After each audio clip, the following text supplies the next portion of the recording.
Hello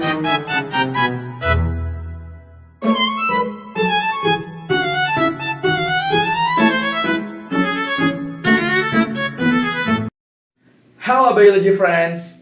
Do you know about metagenesis in ferns and mosses?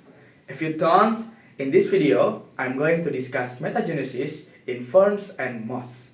Let's explore it together. Okay, first we will discuss the life cycle of metagenesis. Metagenesis in plants is the alternation of generation between two phases, namely the gametophyte and the sporophyte. The gametophyte is the haploid phase, or one set of chromosomes in the life cycle of plants and algae that produce gametes or sex cells through mitosis. This phase represents the sexual stage in the alternation of generations, where fertilization occurs to form a diploid zygote, or two sets of chromosomes.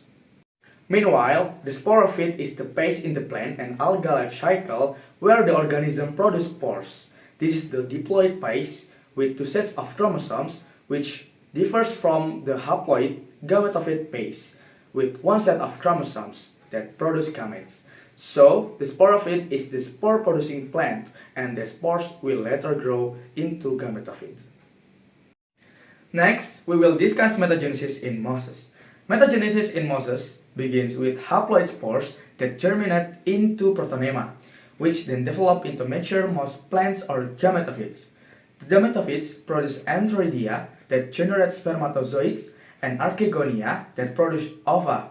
Fertilization between spermatozoids and ova forms a diploid zygote, which develops into a sporogonium or sporophyte.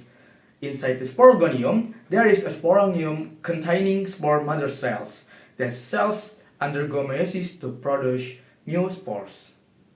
It is important to remember that the phase from spore to fertilization is called the gametophyte phase, while the phase from zygote to the formation of spore mother cells is called the sporophyte phase. This cycle continues as long as the spores grow in suitable moist environments.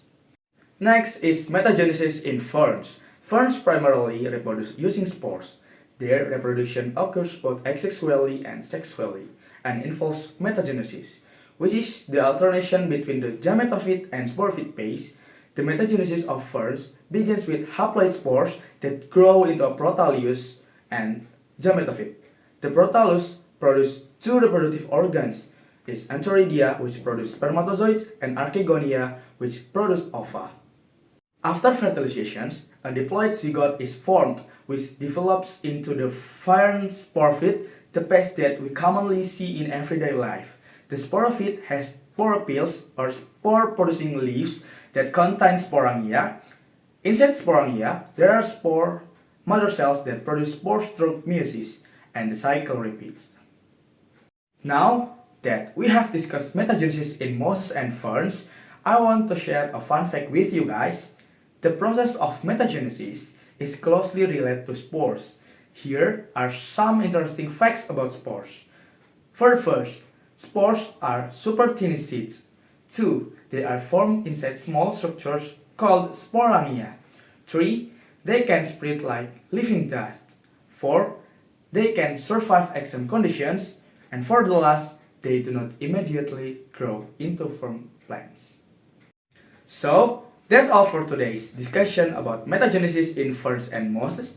Hopefully this video helps you better understand the topic. Thank you for watching guys. See you in the next video. Bye bye.